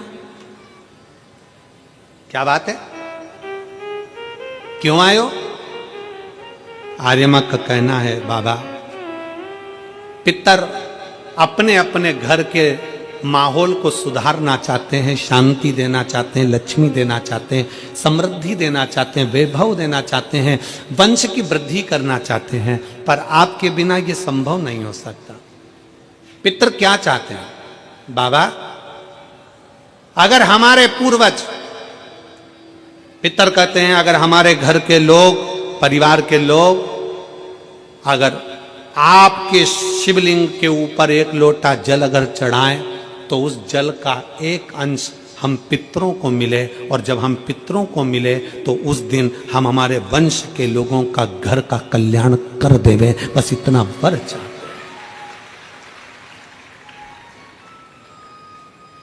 शिव महापुराण की कथा कहती है, शंकर भगवान को जब घर में से एक लोटा जल लेकर निकलते हो ना, जब शिव को एक लोटा जल चढ़ाते हो ना, उसका एक अंश पितरों को मिलता है। और जब घर में पितरों को अंश, एक लोटे जल में से थोड़ा सा अंश पितरों को भगवान शंकर देते हैं, तो घर के पितर तुम्हारे को वर प्रदान करते हैं, तुम्हारे घर में शांति का अनुभव होता है, और वैभव और सुख और वंश की वृद्धि होती है। शिव के करीब में पितर भी विराजमान। कई लोग मंदिर के अंदर, एक पत्र है, उस पत्र में बहन जी ने एक प्रश्न किया,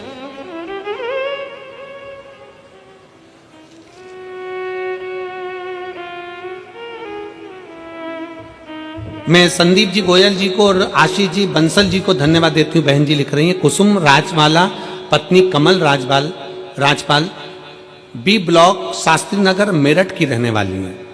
तो उन्होंने लिखा है कि मैं संदीप जी गोयल जी को, आशीष जी बंसल जी को दिल से धन्यवाद देती हूं, जिन्होंने इस मेरठ की धरा पर शिव महापुराण की कथा का आयोजन करवाया। गुरु जी, मेरा एक प्रश्न है।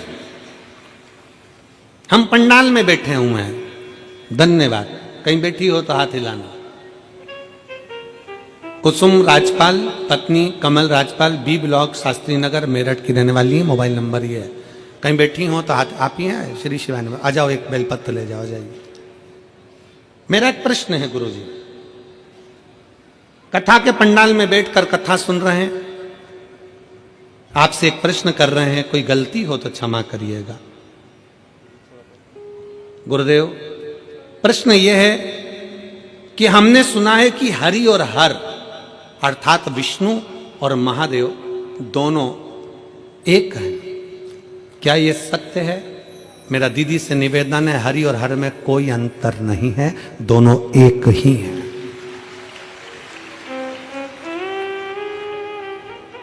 दोनों एक हैं। गुरुजी, क्या मैं हरि के लिए तुलसी की माला और हर के लिए रुद्राक्ष की माला पहन सकती हूं? शिव महापुराण की कथा में हमने बहन पहले भी वर्णन किया कि तुलसी और रुद्राक्ष दोनों आप अपने गले में धारण कर सकते हो। शंकर हरि हर का रूप है, वो कृपा बरसाता ही है। कोई अगर आपसे कह दे कि रुद्राक्ष पहनने वाला तुलसी नहीं पहन सकता, कोई आपसे कह दे कि तुलसी पहनने वाला रुद्राक्ष नहीं पहन सकता, समझ लेना केवल आपको पागल बना रहा है। हमारा शास्त्र कहता है, हमारा शास्त्र वर्णन करता है, अगर शास्त्र का अध्ययन करें, शिव महापुराण पढ़े, स्कंद पुराण पढ़े, लिंग पुराण पढ़े, नर्मदा पुराण पढ़े, कुर्म पुराण पढ़े, विष्णु पुराण पढ़े, अग्नि पुराण पढ़े, पद्म पुराण पढ़े, ब्रह्म विवर्त पुराण पढ़े, नारद पुराण पढ़े, देवी भागवत पढ़े, एक एक पुराण में आपको उसका वर्णन मिलेगा कि हम भगवान की, नारायण की तुलसी भी अपने गले में धारण कर सकते हैं और भगवान शंकर का रुद्राक्ष भी हम अपने गले में धारण कर सकते हैं। दोनों कृतार्थ कर देते हैं, दोनों कृतार्थ। डबल इंजन की सरकार।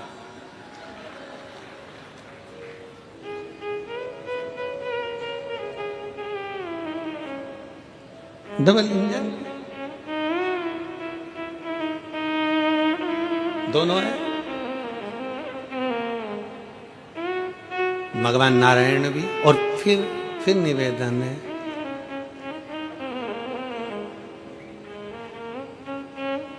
राम भी हमारे हैं, श्याम भी हमारे हैं, और काशी में रहने वाले भोलेनाथ भी हमारे हैं। सनातन धर्म में बस सबसे बड़ी खूबी इसी चीज की है कि तुम राम भजो, कृष्ण भजो, शिव भजो, भवानी भजो, तुम्हारी मर्जी पड़े, जिस देवता को भजो, पर निवेदन इतना सा है कि किसी और धर्म को मत भजो। कहीं इधर उधर कहीं जाकर ना हमें अपमान करना है, किसी धर्म का हमें अपमान भी नहीं करना, किसी धर्म के हम लिए अपशब्द भी नहीं कहना है। हमारे धर्म का, हमारे सनातन के, हमारे देवताओं का आदर करो। घर की रोटी खाओ, जूठन खाने के लिए काय को कहीं पर जाओ, अपना घर का भोजन करो। अपने सनातन धर्म में 33 कोटि देवता हैं। कितने? जम के बोलो जरा। 33 कोटि देवता हैं। बफेट लगा हुआ है, बफेट। जो तुम्हारी रुचि का हो उसको ग्रहण कर लो, जो तुम्हें अच्छा लगे। राम, कृष्ण, शिव, भवानी, दुर्गा आदि कादिक देवताओं का जो भजन आ जाए, जो भजन आपसे बन जाए वो स्वीकार करो। इसलिए शिव कथा कहती है महाराज, शिव के सिवा कहीं भोला सब दुख काटो मारा, ओ भोला सब दुख काटो मारा। वेश है मंगल मंगलकारी, वेश है मंगल मंगलकारी।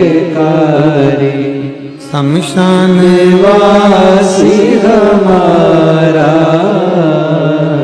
शमशान वासी हमारा, ओ भोला सब दुख काटो मार, ओ भोला सब दुख काटो मार।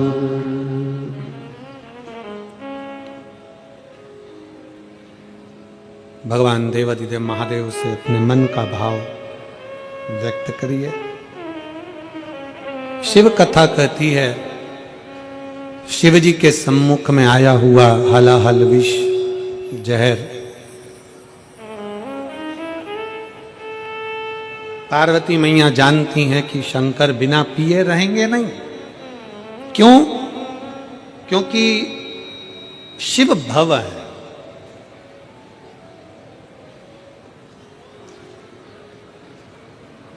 काल अधिपति हैं, कालों का भी पूरा बल अपने हाथ में रखते हैं। वो शंकर हैं जिनके हाथ से काल दूर भी नहीं जाता।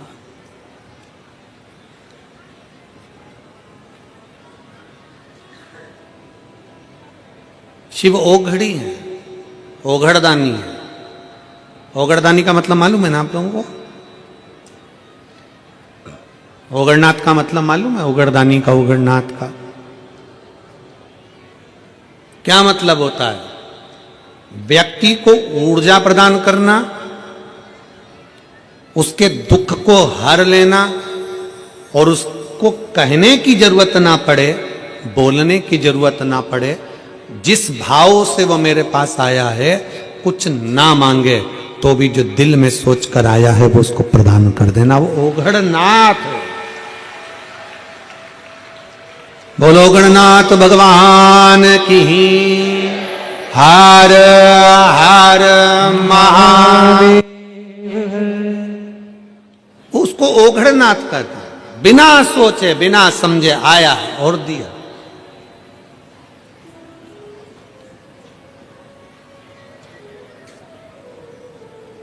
जो मांगा वो उसे प्रदान कर दिया। होता है एक बच्चा अपने पापा से बोला, पापा पापा ओ पापा। पापा जी बोले, क्या बोले? मुझे डीजे दिला दो। पापा बोले, डीजे का दिला दो, बजाऊंगा। पापा बोले, तुझे डीजे दिला दी और तू पूरे दुनिया के लोगों को परेशान करके रख देगा, पूरे मोहल्ले को परेशान कर देगा। बेटा बोला, नहीं पापा, मैं रात को बजाऊंगा, जब सब सो जाएंगे तब डीजे बजाऊंगा। वो ओघड़नाथ है। मेरा शंभु, मेरा त्रिकालदर्शी, मेरा शिव, मेरा शंकर सदा देने वाला। पार्वती मैया जानती थी, क्योंकि पार्वती को साधारण नहीं है। पार्वती हमारे यहां एक पति की पत्नी को धर्म पत्नी कहते हैं। कभी तुमने सुना धर्म पति? सुना किसी ने? नहीं। पत्नी को कहते हैं धर्म पत्नी। धर्म पत्नी का मतलब क्या है? जो पति को धर्म के पथ के ऊपर लेकर जाए, सतमार्ग में लेकर जाए, कथा में लेकर जाए, सत्संग में लेकर जाए, वो धर्म पत्नी है। अब पत्नी को धर्म पत्नी कह सकते हो क्या? साले को धर्मशाला कहोगे?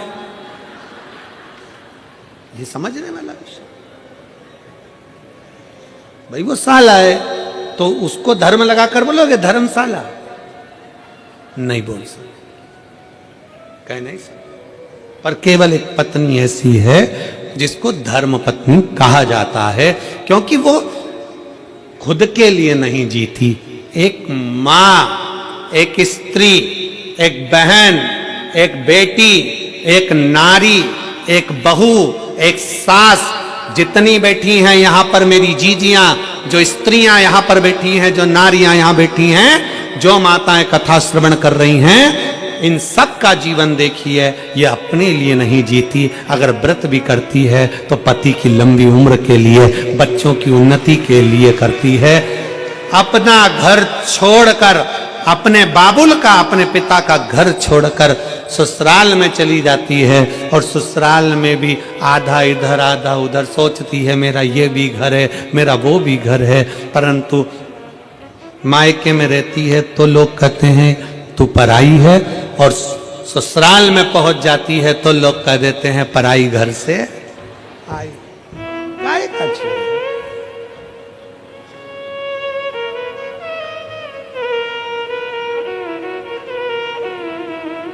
खुद के लिए नहीं जीती, स्वयं के लिए नहीं जीती वो।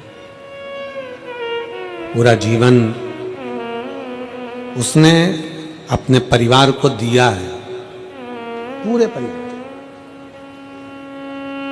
पूरा जीवन दिया। और परिवार वालों से क्या चाहिए एक स्त्री को, एक नारी को? शंकर भगवान की धर्म पत्नी माता पार्वती जी को शंकर जी से क्या चाहिए था? शिव जी से क्या चाहिए? केवल आदर। क्या चाहिए? सम्मान, आदर। 33 कोटि देवता में कोई देवता ऐसा नहीं जिन्होंने अपनी धर्म पत्नी को इतना आदर दिया हो जितना शंकर भगवान ने पार्वती को दिया है।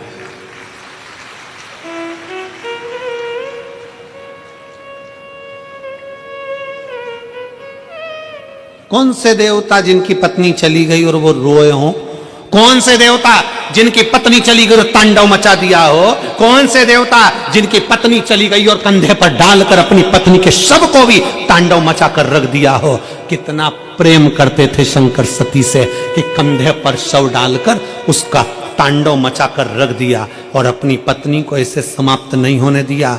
शक्ति पीठ के रूप में आज भी भारत में विद्यमान कर रख दिया। क्या चाहिए स्त्री को? स्त्री तुम्हारे लिए जीती है, काम तुम्हारे लिए करती है, पूरा घर तुम्हारे लिए संभालती है, बच्चों को बड़ा तुम्हारे लिए करती है, परिवार को संजो कर चलती है। एक नारी को चाहिए क्या? केवल एक पुरुष के द्वारा, चाहे पति हो, पिता हो, जेठ हो, देवर हो, बेटा हो, चाहे घर का नाती पंती हो, चाहे जमाई हो, चाहे दामाद हो, एक स्त्री को केवल सम्मान चाहिए, आदर चाहिए, आदर की वाणी चाहिए, सम्मान के शब्द चाहिए, उसे और कुछ नहीं चाहिए। सम्मान। 33 कोटि देवता में देवताओं ने भले अपने पास में अपनी देवियों को बिठाया होगा, अपने पास बिठाया होगा। आप देखिए माता लक्ष्मी भगवान नारायण के पास में है, उनके चरणों में है। ब्रह्माणी जी के पास में है, राम जी के पास में सीता है, कृष्ण कन्हैया के पास में राधा जी हैं, सब देवता के पास में सारी देवियां हैं, उनके नजदीक में है। केवल एक शंकर भगवान हैं जो अपनी पत्नी को अपने पास में नहीं अपने से ऊंचे बिठाते हैं। इसलिए शंकर के मंदिर में पार्वती का स्थान ऊंचा होता है।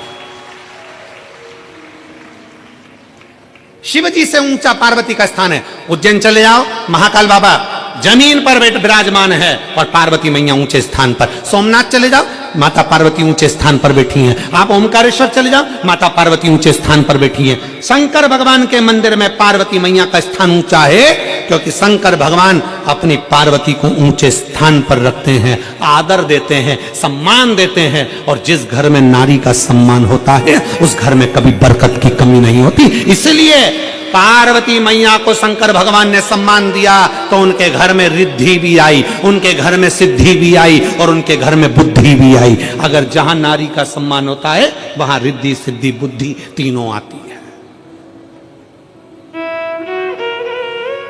आज के जमाने में अगर कोई नारी से पूछा जाए क्या चाहिए, केवल सम्मान। अच्छे से तो बोलो जी, प्रेम से तो बोलो। शादी में जा रहे हैं, गाड़ी लेकर भुड़भुड़ करते जा रहे हैं, चले जा रहे हैं, खाना खा के बस निकले ही थे और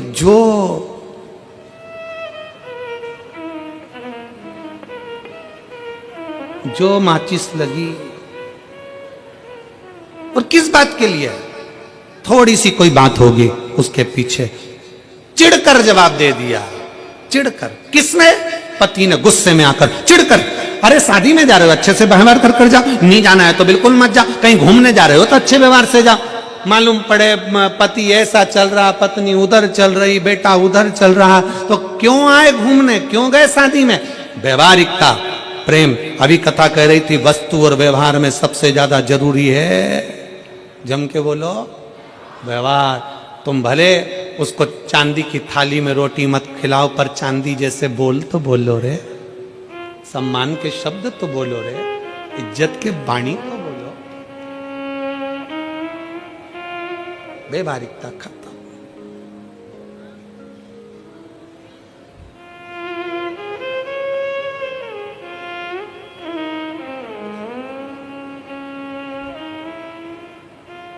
कलम से कोई पूछ रहा था गुरुजी, वो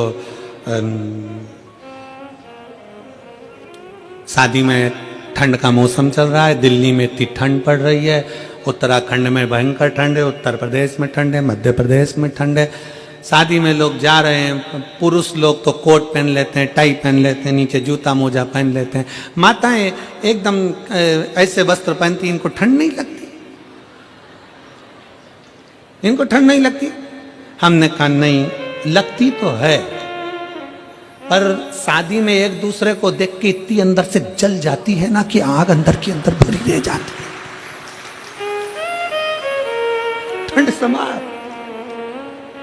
भीतर की अग्नि अंदर, इनको ठंड नहीं लगती। लगे शिव पुराण कह रही है, अरे भाई क्यों जलना, क्यों ईर्ष्या रखना, क्या किसको रोइए, चादर तान के सोइए। आग लगे बस्ती में, अपन रेओ मस्ती में। जो जितना आप शब्द बोले उतनी खजूर वाली चोटी बनाओ डिजाइन की, और जोरदार बना बनू के। कोई तुमसे कहे पानी डालने जाती है, शंकर जी को जल चढ़ाने जाती है, ऐसा करती है वैसा करती है, जितना जितना बोले उतना उतना उसके सामने पानी का लोटा हाथ में लेके बड़ी डिजाइन में जा, बड़े प्रेम से। आग लगे बस्ती में, अपन रहो मस्ती में। क्या किसको रोइए, चादर तान के सोइए। अरे कई माताएं कहती, कई बेटियां कहती, अरे गुरुजी उसने ऐसा कह दिया, कई बहुएं कहती उन्होंने ऐसा कह दिया, उसने ऐसा बोल दिया, कई लड़के कहते उसने ऐसा कह दिया, उसने वैसा कह दिया। अरे दूसरे कहते रहेंगे तो क्या अपन जीना छोड़ देंगे? लोग अच्छा बोले बुरा बोले। क्रिकेट देखा है? बोलो तो जम के। क्रिकेट देखा है? फुटबॉल देखिए, हॉकी देखिए, कबड्डी देखिए, खो खो देखिए। मैदान में क्रिकेट हो रहा है, मैदान में फुटबॉल खेली जा रही है, मैदान में हॉकी खेली जा रही है, पूरा ग्राउंड खचाखच भरा है, सब चिल्ला रहे हैं, और क्रिकेट वाला अपना बैट अपना बॉल चला रहा है। उसको मालूम है ये चिल्लाते रहेंगे और मुझे अपना कर्म करना है, इसलिए मुझे आगे बढ़ना है। दुनिया चिल्लाती रहेगी, अपशब्द कहती रहेगी, ताने देते रहेंगे, गालियां देते रहेंगे, लोग चिढ़ते रहेंगे, आपस में बीच बीच में कुड़ते रहेंगे, पर अपने को अपना छक्का और चौका लगाते रहना है और आगे बढ़ते रहना। अपन बढ़ो ना। उसने कुछ कह दिया, मुंह फुला के बैठ गया। उसने कुछ बोल दिया, पति आया दुकान से,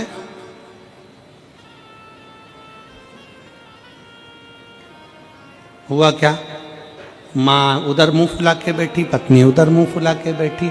पति समझ गया, रसोई घर में गया, मक्का की रोटी निकाली, सरसों का साग निकाला, खा गया, चुपचाप जाके सो गया। पत्नी ने कहा तुमसे इतना नहीं पूछते बना कि मैं क्यों गुस्सा हूं? पति बोला मैं मम्मी का चेहरा और तेरा चेहरा देखकर समझ गया था तुम दोनों की आपस में कुछ हुई होगी। आग लगे बस्ती में, सियोर वाला कहता है रहो अपनी बस्ती में, खाओ पियो आनंद, मिठा रहिए, प्रेमवश स्नेहवश। पार्वती मैया जानती थी कि शंकर भगवान बिगर विष पिए रह नहीं सकते, विष पिएंगे क्योंकि वो भव है। दूसरे का दुख उनका अपना दुख है, दूसरे की तकलीफ उनकी अपनी तकलीफ है, दूसरे का कष्ट उनका अपना कष्ट है, वो रहेंगे नहीं इसमें। एक पत्र है,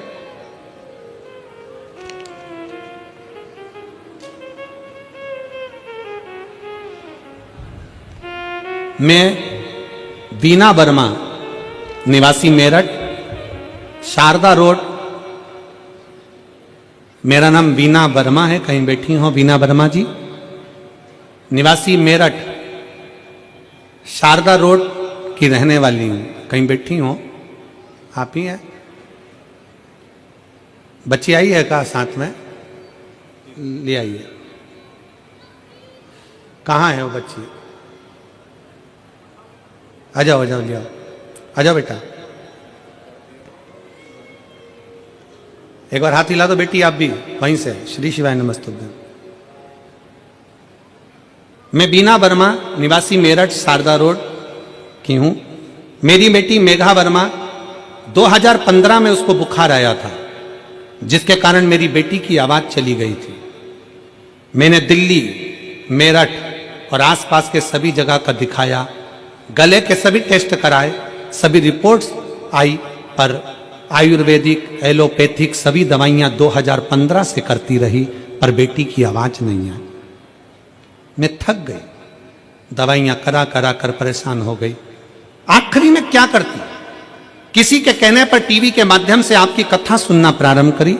आपने जो उपाय बताया वो मैंने सब उपाय किया, और गुरुजी, मेरी बेटी को मैं शंकर के मंदिर ले जाती, शंकर के ऊपर एक लोटा जल चढ़ाती, सोमवार का व्रत कराती, पशुपतिनाथ का व्रत कराती। मुझे नहीं मालूम था कि शिव ऐसे हैं, एक लोटा जल और पंडाल में बैठकर कथा सुनने का क्या इतना फल मिल सकता है। मैं मंदिर में झाड़ू लगाती, पोछा लगाती, बाबा से प्रार्थना करती, और गुरुदेव, बाबा बाबा है, शिव शिव है, जो कहीं नहीं हुआ वो शंकर ने कर दिखाया। 2015 से मेरी बेटी बोलती नहीं थी, और 2024 में बाबा ने मेरी सुन ली, और एक लोटा जल चढ़ाती, रुद्राक्ष का पानी देती, और आज मेरी बेटी पूर्ण तरह से बोलना चालू कर दी। 2024 में मेरी बेटी की वाणी आ गई। मैं शिव को नमन करने के लिए आई। शिव शिव है। आज मेरी बेटी की आवाज अच्छे से आ गई है, और वो बोल रही है, सुनती भी और बोलती भी। मेरे बाबा की ये कृपा है, जिसकी आवाज 2015 में चली गई, आस छोड़ दी गई हो सब तरह से। वीना वर्मा, निवासी मेरठ, शारदा रोड की रहने वाली हूं। एक लाइन अच्छी लिखी है, आप परम गुनगुनाते हैं। भोले बाबा तेरी नौकरी सबसे बढ़िया है, सबसे खरी। भोले बाबा तेरी नौकरी सबसे बढ़िया है, सबसे खरी। शिव पर आश्रित हो जा, उसके भरोसे, उस पर करा गया विश्वास। इस पत्र में एक बात उन्होंने लिखी, सारी दवाइयां होम्योपैथिक, आयुर्वेदिक, एलोपैथिक सब कर लिया, पर आवाज 2015 से गई, वापिस नहीं है। सब किया, आखिरी में उसके आश्रित हो गए। उसके मंदिर में झाड़ू लगा ली, पोछा लगाना चालू कर दिया, सेवा करी, लोटा भर जल चढ़ाना प्रारंभ करा, शिव की चढ़ी हुई बेलपत्र को पाना प्रारंभ करा, शंकर की चढ़ी। विश्वास, आपकी भक्ति, आपका भरोसा, आपकी दृढ़ता। एक पत्र और है, बड़ा सुंदर पत्र लिखा किसी ने, डमरू है। मेरा नाम रेखा त्यागी है, गांव कालंद, जिला मेरठ की निवासी हूं। कहीं बैठी हो तो हाथ हिला सकती हैं। मेरा नाम रेखा त्यागी है, गांव कालन, जिला मेरठ की निवासी हूं।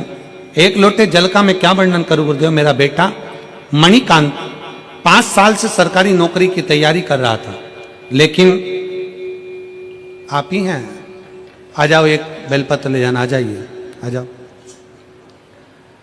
5 साल से सरकारी नौकरी की तैयारी कर रहा था, पर लेकिन बार बार वह कुछ नंबरों से रह जाता था। बहुत थक चुका था। फिर मैंने अपने बेटे को समझाया कि टीवी पर प्रदीप मिश्रा की कथा आती है, और वो बताते हैं हर समस्या का हल एक लोटा जल है। मैंने अपने बेटे से कहा कि तू शिव के मंदिर जाया कर, और मेरे बेटे ने 3 बार पशुपति व्रत किया। और गुरुदेव, बाबा की कृपा का मैं क्या गुणगान करूं। आज मेरे बेटे का सिलेक्शन मिनिस्ट्री ऑफिस में क्लर्क पत्र पर हो गया है। मैं बाबा को यहां प्रणाम करने के लिए आई हूं। गुरुदेव, मैंने पंडाल में, मथुरा कोसी में जब कथा हुई थी, तो पंडाल में बैठकर बाबा से मांगा था कि मेरे बेटे की नौकरी लग जाए, और आज बाबा की कृपा से मेरा बेटा मंत्रालय में सर्विस कर रहा है। मैं बाबा को यहाँ प्रणाम करने के लिए आई हूँ। कहीं बैठी हो तो आ सकते हैं। एक लाइन अच्छी लिखी है, अरे लुटा दिया भंडार काशी वाले ने, कर दिया माला माल काशी वाले ने। जो जैसी भावना लाया वो वैसा ही फल पाया, नहीं खाली उसे लौटाया वो मन ही मन हर्षाया।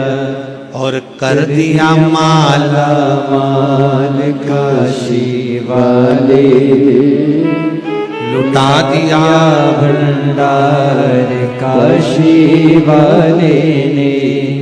कर दिया माला माल काशी वाले ने, लुटा दिया भंडार काशी वाले ने, लुटा दिया।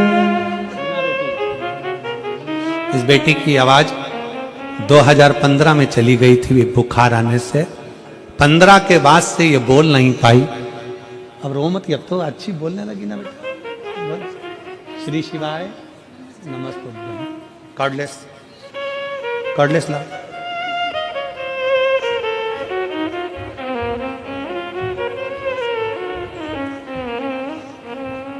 श्री शिवाय श्री शिवाय नमस्ते देव। रोते नहीं, अब खुश हो, रोना नहीं। अब बाबा ने आवाज दे दी ना, बस रोते नहीं।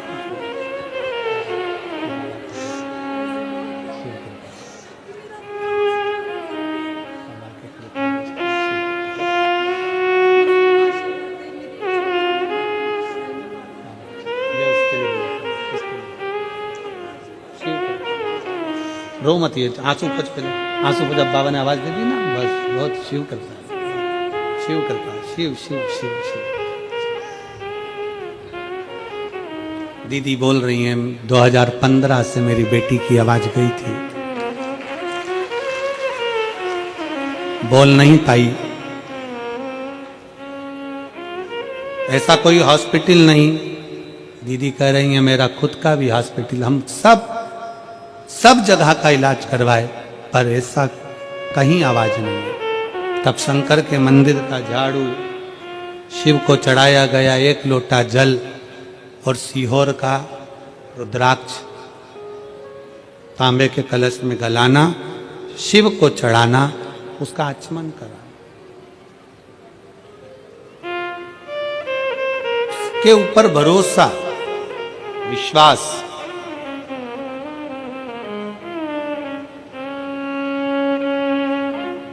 और जब भरोसा दृढ़ होगा ना तो शिव को मिलने में देरी नहीं लगेगी, शंकर मिलता। उनकी माँ बोली मेरी बेटी युवान अवस्था में अगर मुंह से आवाज ना निकले, निपट गूंगी रहे, बोल ना पावे, तो एक माँ से पूछो कि उसके हृदय की दशा क्या होगी। और आपसे भी निवेदन है, जितने पंडाल में बैठे हो, बाबा की आरती होती है ना, आरती तक बैठो और उससे दिल से बोलते रहो, जो जैसी भावना लाया वो वैसा ही फल पाया, नहीं खाली उसे लौटाया वो मन ही मन हर्षाया। और कर दिया माला माल काशी वाले ने, लुटा दिया भंडार काशी वाले। एक आश्रितता, एक भरोसा, एक दृढ़ता। हम बहुत सारे पत्र तो ऐसे होते हैं जिनका फोटो भी हम टीवी पर नहीं दिखाना चाहते, क्योंकि इतने उनके शरीर के टुकड़े हो जाते हैं, इतना शरीर का टुकड़ा हो जाता है कि इन पत्रों को हम दिखाएं तो दिखाएं कैसे। फिर भी एक पत्र है, आप देखिए, मैं कहूँ दिखाइए जरा टीवी पर कि शरीर के कितने कितने टुकड़े, पूरे चेहरे का, पूरा शरीर का। अगर आप देखेंगे इनको, अगर दिखाएंगे माध्यम से, चैनल के माध्यम से, तो लोग कांपे अंदर से।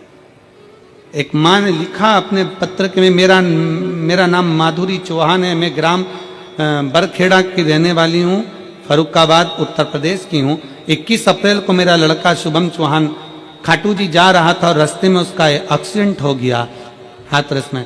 लड़के का एक्सीडेंट ऐसा हुआ कि पूरा शरीर उसका पूरा सिर मुख पूरा दुच गया, बेकार हो गया, जिसका फोटो मैंने लगाया। उसको वेंटिलेटर पर डाल दिया गया। डॉक्टर ने 24 घंटा दिया, इसके बाद जीवित नहीं रहेगा। करे क्या? बाबा पर आश्रित हो गई और बाबा पर आश्रित होकर उसी हॉस्पिटल के पास में शंकर का मंदिर तब पहुंच गई।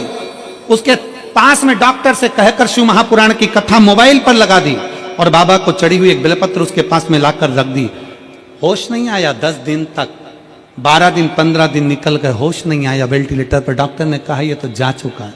माँ ने कहा नहीं मेरा बेटा जा नहीं सकता, मैं जल चढ़ाई हूं शिव को, शंकर का चढ़ा हुआ जल। डॉक्टर ने मना कर दिया कि इसके मुख में कुछ नहीं देना है। पाइप ऑन लगा दिए गए, शंकर का चढ़ा हुआ जल उसके गले में लाकर लगा देती, उसके शरीर पर जब मिलने जाती कपड़ा गीला कर साड़ी को जाती और उसके ऊपर फेर करा जाती।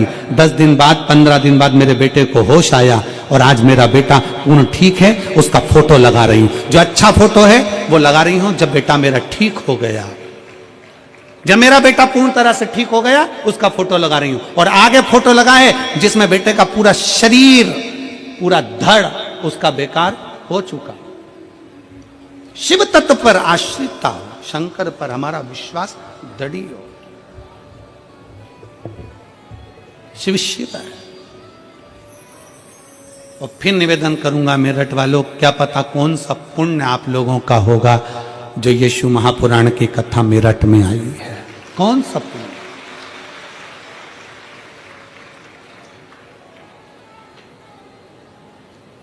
दिसंबर 2024 के विराम की कथा रायपुर छत्तीसगढ़ में 24 दिसंबर से 30 दिसंबर तक होगी। ना जाने कौन सा पुण्य छत्तीसगढ़ वालों का होगा जो दिसंबर एंड में भी शिव कथा है। और जनवरी 2025 में पहली कथा छत्तीसगढ़ हाले को सछुरिया में है। विराम भी 24 का और 25 का प्रारंभ दोनों ही छत्तीसगढ़ में। कुछ पुण्य होगा आपका। पार्वती मैया जान गई भगवान शंकर ये विष पिएंगे, शिव जी विष लेंगे। समझाऊं तो कैसे समझाऊं, क्या करूं? सामने विष का कटोरा आया और माता पार्वती जी की आंखों में, क्योंकि धर्म पत्नी है। कई बार धर्म पत्नी ऐसी होती है कि नहीं बोल पाती। कई बार धर्म पत्नी बोल ही नहीं पाती। वो देख रही है सामने गलत हो रहा है पर बोल नहीं सकती। कई बार ऐसी दशा होती है, नहीं बोल पाती।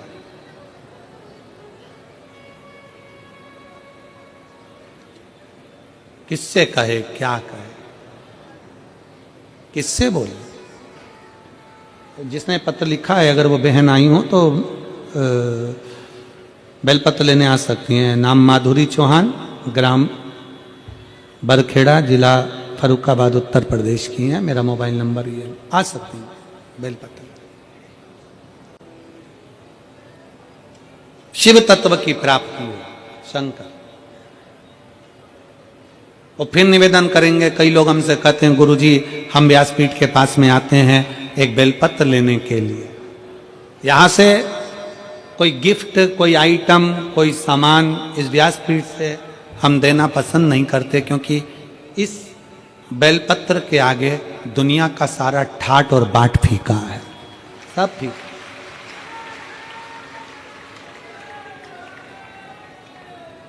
ये वो बेलपत्र होती है 6 दिन जो कथा के माध्यम से बेलपत्र दी जाती है व्यासपीठ की, वो शरीर रोग मुक्ति की होती है, 7वें दिन की बरकत की। तो उस हिसाब से उस बेलपत्र के आगे सब फीका है, सब। दुनिया का सुख है भगवान शंकर का एक स्वरूप। मेरे शंकर मानेंगे नहीं, वो पिएंगे। मैं समझा कैसे सकती? धर्म पत्नी माता पार्वती